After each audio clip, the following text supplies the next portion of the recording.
होली पर ही हम चर्चाएं करना चाहते हैं राजस्थान की राजनीति पर कि राजस्थान की राजनीति में कौन सा रंग किस नेता पर जमता है। तो हमने सोचा ये चर्चाएं करने के लिए भी कौन बेहतर इंसान हो सकता है, क्योंकि जो बगैर लाग लपेट के बात कर सके इस मुद्दे को लेकर, क्योंकि राजस्थान की राजनीति के लिए बात करने के लिए बगैर लाग लपेट के ऐसा व्यक्ति होना चाहिए जो राजनीति को भी अच्छी तरह से जानता हो, विशेषज्ञ भी हो और राजनीति में रहा भी हो।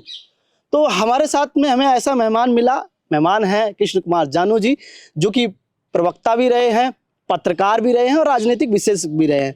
अनूठे अंदाज में बात करते हैं, मुखर होकर के बात करते हैं, बगैर लाग लपेट के बोलते हैं।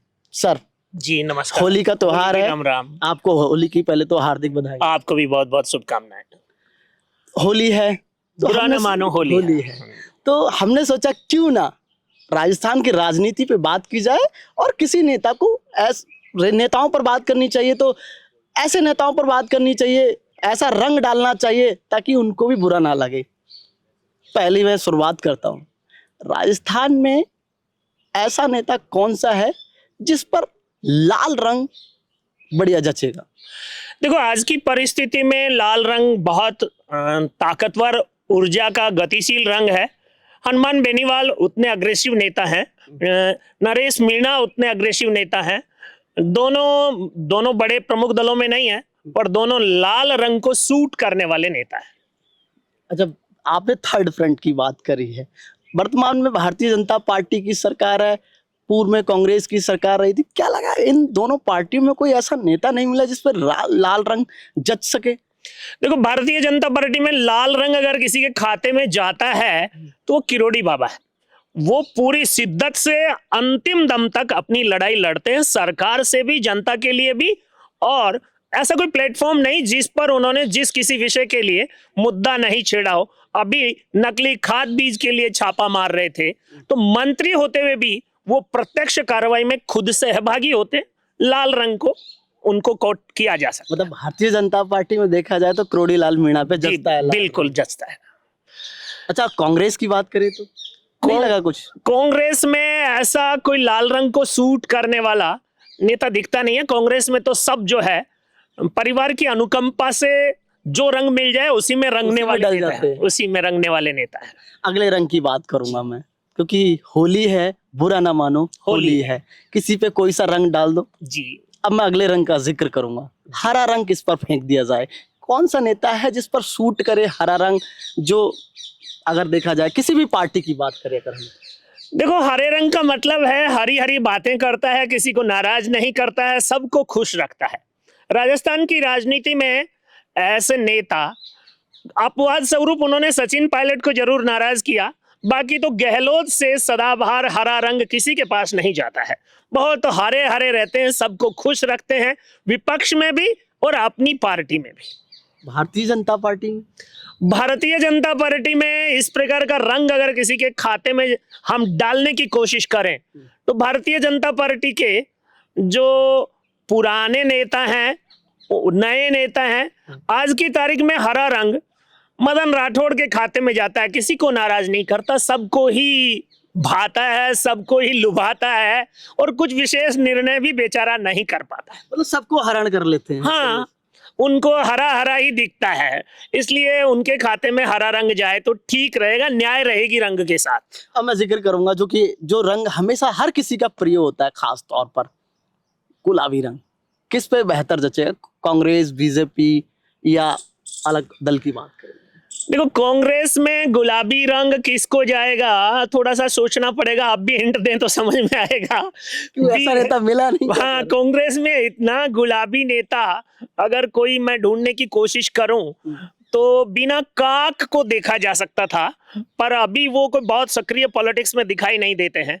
और वर्तमान में भारतीय जनता पार्टी की जो राजनीति है उसमें गुलाबी रंग जो है वो अगर उप मुख्यमंत्री दिया जी को दिया जाए तो सूट करेगा। दिया कुमारी जी, गुलाबी शहर से वो जीत कर आती हैं और गुलाबी शहर की राजकुमारी हैं, तो उन्हीं को गुलाबी रंग दें तो उनके साथ और रंग के साथ न्याय होगा। अगले रंग की बात करूं, हालांकि रंग की तो हम बात करते रहेंगे, लेकिन कुछ रंग सर ऐसे भी होते हैं ना, अगर उनको अगर किसी के ऊपर डाल दिया जाए तो एलर्जी हो जाती है। ऐसे मिलावटी रंग आते हैं जिनमें बहुत ऐसी मिलावट होती है, हल्का सा अगर लगे तो आपके बॉडी पे एलर्जी कर देते हैं। बिल्कुल। कौन है राजनीति में ऐसा? सिंथेटिक कलर जिनको कहते हैं। जी जी जी। बिल्कुल ऐसे सिंथेटिक कलर जो हैं वो, अगर किसी नेता को सिंथेटिक कलर का नाम दिया जाए तो मुझे सीधे तौर पर जो है सिंघवी जी, चंद्रराज सिंघवी जी का नाम याद आता है। वो सब पार्टियों में गए हैं, सब जगह गए हैं, और जहां भी गए हैं एलर्जी या तो खुद के हुई है या सामने वालों को हुई है। देख रहे होंगे सर वीडियो अगर देख लिया तो। नहीं, लेकिन वो बुरा मानने वाली बात नहीं है, बुरा ना मानो, होली है, होली है। अच्छा, देखा जाए तो राजनीति में खास तौर पर ये रंग बिरंगे रंग तो सबको पसंद होते हैं। काला रंग अगर किसी के लग जाए ना तो कहीं ना कहीं लोग बड़े नाराज हो जाते हैं, यार काला रंग क्यों लगा दिया। क्या लगता है राजनीति में, भारतीय जनता पार्टी में, कांग्रेस में, या फिर राजस्थान में थर्ड फ्रंट जो निकल के आया, हनुमान बेनीवाल आरएलपी है और नरेश मीणा भी निकल के आ रहे हैं, क्या लग रहा है कि इनमें कौन से नेता पर काला रंग सूट करेगा? देखो, काले रंग का सूट का अभिप्राय है कि शनि की दशा किसको है।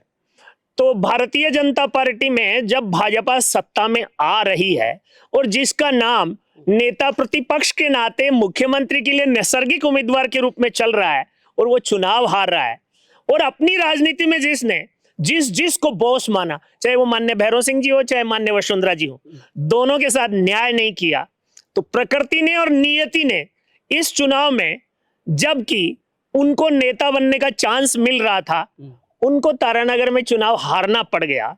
तो ये काला रंग तो, शनि की दशा तो राजेंद्र राठौड़ पे ही जा रही है, राठौड़ साहब पे जा रही है, क्योंकि जब उनके भाग्योदय का समय आ रहा था तो नियति उनको हरा रही थी, क्योंकि कर्मों की सजा सबको मिलती है। उन्होंने राजनीति में किसी के साथ न्याय नहीं किया, तो नियति ने उनके साथ उस समय अन्याय किया जब उनके लिए बहुत बड़ा न्याय बनने की स्थिति बन रही थी।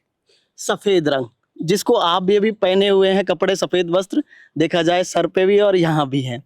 विधानसभा की बात करें तो वहां भी सब सफेद कुर्ते में नजर आते हैं। सफेद रंग अगर देखा जाए तो किस पर सूट बेहतर करेगा, कांग्रेस, बीजेपी या थर्ड फ्रंट की बात करें? देखो, कांग्रेस में सफेद रंग का अभिप्राय होता है निर्लिप्त, और इस प्रकार की राजनीति कांग्रेस में सचिन पायलट करते हैं, किसी के प्रति आसक्त नहीं होते। ठीक है, अशोक गहलोत से उन्होंने जब बगावत का, अदावत का पाला मांडा और मानेसर की घटना हुई, लेकिन उससे पहले भी और उसके बाद भी और अब भी वो निर्लिप्त रहते हैं। पार्टी में रहते हुए, नेतागिरी करते हुए किसी से आसक्त नहीं होना, थोड़ा सा लगता है मुझे कि वो आदमी व्हाइट कलर पॉलिटिक्स में इन्वॉल्व है। और भारतीय जनता पार्टी जो है, यहां भी इस प्रकार के नेताओं की अगर हम बात करें तो कई नेता ऐसे हो सकते हैं जो विवाद से बचते हैं, खुद को सफेद रखते हैं। कई सारे नेताओं के नाम लिए जा सकते हैं। Bharatiya Janata party double engine के प्रेशर में है, अगर मैं कहीं चूक गया और किसी एक का नाम लिया और एक का छूट गया तो मुझे टारगेट में ले लेंगे, थोड़ा बचा दो भाई। पहले ही निष्कासित कर दिया गया आपको। हाँ, निष्कासन भी जिन बातों पर हुआ है वो बातें भी ऐसी थी कि मैं बेबाक बात करता हूं और बेबाक बात पूछ लेता हूं। थोड़ा सा असुविधा होते ही निष्कासन सबसे सरल उपाय है, कन्विंसिंग कार्यकर्ता के लिए जरूरी नहीं है। और अब तो भाजपा मिस कॉल से चल रही है भाई, दुनिया की सबसे बड़ी मिस कॉल पार्टी है, तो फिर निकालना रखना कोई जरूरी भी नहीं है। और भारतीय जनता पार्टी में राजेंद्र गहलोत हैं, जोधपुर से आते हैं, सांसद हैं राज्यसभा के, व्हाइट कॉलर है, किसी प्रकार की संलिप्तता में नहीं रहते हैं। कुछ मिला तो ठीक, नहीं मिला तो ठीक, पर ठीक लगातार बने रहते हैं। ओंकार सिंह जी लखावत हैं, वो व्हाइट कॉलर पॉलिटिक्स करते हैं, जो व्हाइट कॉलर से ऑर्डर आया उसका फॉलो करते हैं, निर्विवाद रहते हैं। 1980 में पार्टी बनी, तब से लेकर पार्टी की मुख्य धारा में है। एक कार्यकर्ता का निर्माण नहीं किया होगा, लेकिन पार्टी के पद को कभी छोड़ा भी नहीं होगा। बुरा ना मानो, बुरा ना मानो, होली है। अब मैंने अब तक काफी रंगों का जिक्र कर दिया, काफी नेताओं का आपने नाम भी ले दिया। राजस्थान के सूबे के मुख्यमंत्री वर्तमान में भजनलाल जी हैं, कौन सा रंग देंगे आप? भजनलाल जी को लहरिया रंग शोभा देता है, सब प्रकार के रंगों का मिश्रण है। उनको कोई भला बोले, अच्छा बोले, अच्छी बात है। उनको कोई तंज करे तो अच्छी बात है, उनका कोई आलोचना करे तो अच्छी बात है, क्योंकि उनको मालूम है कि जब तक पर्ची पर मेरा नाम है, मैं किसी की मर्जी से हूं, इसलिए वो वहां हैं। और जब तक ऊपर वालों की मर्जी है तब तक वो वहां हैं। अभी अजमेर की सभा में आपने देखा होगा, सभा का आयोजन माननीय मुख्यमंत्री जी ने किया, भीड़ को माननीय मुख्यमंत्री जी ने बुलाया, जो जनता आई वो मुख्यमंत्री के निमंत्रण पर आई, और प्रधानमंत्री ने भाषण में जब संबोधन की शुरुआत की और राज्यपाल, मुख्यमंत्री और बाकी नेताओं के नाम लिए तो जनता चुप रही। लेकिन प्रधानमंत्री ने जब माननीय वसुंधरा जी का नाम लिया तो तालियां बजी, हल्ला हुआ। यानी जनता का प्यार आज भी भजनलाल जी के खाते में नहीं, वसुंधरा जी के खाते में जा रहा है। और ये संदेश और ये बात मोदी जी को भी समझ में आ गई, इसलिए पूरे भाषण में एक बार भी उन्होंने भजनलाल जी का औपचारिक नाम जो शुरू में लिया उसके बाद चर्चा तक नहीं की, हमारी सरकार बोलते रहे, भजनलाल सरकार का उल्लेख तक नहीं किया। बुरा ना मानो होली। बुरा ना मानो, सच यही है क्योंकि होली है। अच्छा, चॉकलेटी रंग जो होता है वो ज्यादातर बहुत लोगों को पसंद होता है, क्योंकि चॉकलेटी की बात करें, अगर चॉकलेट की बात करें तो मिठास एक तौर पर देखी जाती है। रंगों में भी कहीं ना कहीं अगर चॉकलेट देखा जाए तो आकर्षित करता है। तो क्या लगता है चॉकलेटी रंग किस पर खास तौर पर जमेगा, कौन से नेता पर जचेगा सर? देखो, चॉकलेट तो सबको पसंद है, और जिस प्रकार के कांग्रेस में चॉकलेटी कलर की नेतागिरी का जो कल्चर है उसमें कांग्रेस में कई नेता फिट हो सकते हैं, और बीजेपी में भी कई सारे नेता फिट हो सकते हैं। जयपुर में चॉकलेट जो है वो कालीचरण जी को बहुत अच्छा पसंद आता है, सबसे मीठा बोलकर अपना काम करते रहते हैं, 9 बार के विधायक हैं। उससे पहले गिरधारी लाल जी भार्गव थे, बड़े चॉकलेटी कलर के नेता थे। कई नेता ऐसे हैं जो इस बात को सूट करते हैं, और कांग्रेस में भी ऐसे बहुत नेता हैं जो एकाधिक बार चुनाव जीत कर आए हैं, लोगों को चॉकलेट खिलाए हैं, इसलिए तो जीत कर आए हैं। तो दोनों तरफ ऐसे नेताओं की भरमार है। बुरा ना मानो, बुरा ना मानो होली है। अब मैं 2-3 खास तौर पर नेताओं का नाम लूंगा, आप अपने हिसाब से ना बताएं। कांग्रेस की बात करूंगा, टीकाराम जूली को कौन सा रंग देना चाहिए? देखो, टीकाराम जूली जहां है, जिस मुकाम पर है, अपनी मेहनत से है, अपने पुरुषार्थ से है, और विधानसभा में उनकी जो परफॉर्मेंस है, गोविंद डोटासरा जी उनको सुपरसीड करने की बहुत कोशिश करते हैं, लेकिन फिर भी आला कमान का विश्वास भी बनाए रखते हैं और विधानसभा में खुद को सक्रिय भी रखते हैं। तो कलर की दृष्टि से वो एक प्रकार से सदाबहार हैं कि स्थापित हैं, लगातार चलकर आए, जिस मुकाम पर आए चलकर आए, जिस क्षेत्र से चुनकर आते हैं, जिस कैटेगरी से चुनकर आते हैं, ऐसा बहुत कम लोग कर पाते हैं कि स्वतंत्र रूप से विपक्ष के नेता बन पाए। तो रंग कौन सा देंगे? टीकाराम जूली को तो सीधे तौर पर यह कहा जाए तो बसंती रंग अच्छा रहेगा। उन्होंने कांग्रेस को भजनलाल जी की सरकार में लगातार हावी रखा है सरकार पर, बसंत भारी पड़ रहा है। बुरा ना मानो, बुरा न मानो होली है। अब मैं अगली जिक्र करूंगा, काफी चर्चाओं में रहे, विवादों में भी हाल फिलहाल में रहे। बात करें गोपाल शर्मा की, सिविल लाइन से विधायक, उनको कौन सा रंग देंगे? देखो, गोपाल जी शर्मा पहली बार विधायक बने हैं, नेता कम पत्रकार अधिक हैं, और नेताओं के गुण दोष को पत्रकार के नाते परखते रहे हैं, और जितने लोगों के संपर्क में रहे उन सबका समायोजन खुद में करने के कारण उनकी राजनीति आज भी कंफ्यूजन की है। वो विधानसभा में बहुत बेबाक भी बोलते हैं, लेकिन जिस कल्पना लोक की बातें करते हुए आर्टिकल लिखा करते थे, राजनीति के यथार्थ में अगर वही सब कुछ करते हैं तो विवादों में आ जाते हैं। बाकी भाई जो है वो तो सीधे तौर पर केसरिया रंग में रंगा हुआ आदमी है। ठीक है, केसरिया रंग के हड़पने झड़पने के लिए उन दो नेताओं के बीच झगड़ा है, एक गोपाल जी के पास और कांग्रेस में सीधे तौर पर प्रताप सिंह खाचरिया के पास। तो दोनों की अदावत चल भी रही है, जनता देख भी रही है, बुरा न मानो होली है। आपने प्रताप सिंह जी का जिक्र किया, तो अगर उनको देखा जाए तो सेम कलर ठीक मैच रहेगा उन दोनों? बिल्कुल। प्रताप सिंह जी अपनी पॉलिटिक्स में जो खुद को भगवान राम का, सूर्य वंश का वंशज बताते हैं, तो केसरिया रंग वो कैसे छोड़ पाते हैं? उस पे तो उनका एकाधिकार बना रहता है। अब मैं गोविंद सिंह डोटासरा जी की बात करूं, कौन सा रंग जचेगा? गोविंद सिंह जी डोटासरा का रंग जो है, जिस रंग का गमछा होता है उसी रंग के गोविंद सिंह जी डोटासरा होते हैं। जितना जानदार गमछे के साथ वो फटकारा लगाते हैं और मंच पर ठुमका लगाते हैं, और विधानसभा में जिस प्रकार सत्ता पक्ष को हड़काते हैं, भूतो ना भविष्यति। अतीत में तो कभी ऐसा हमने देखा नहीं कि कोई कांग्रेस पार्टी का अध्यक्ष भैरों सिंह जी के शासनकाल में, वसुंधरा जी के शासनकाल में सरकार को, सरकार के प्रतिनिधियों को ऐसे हड़काया कि बैठ जा।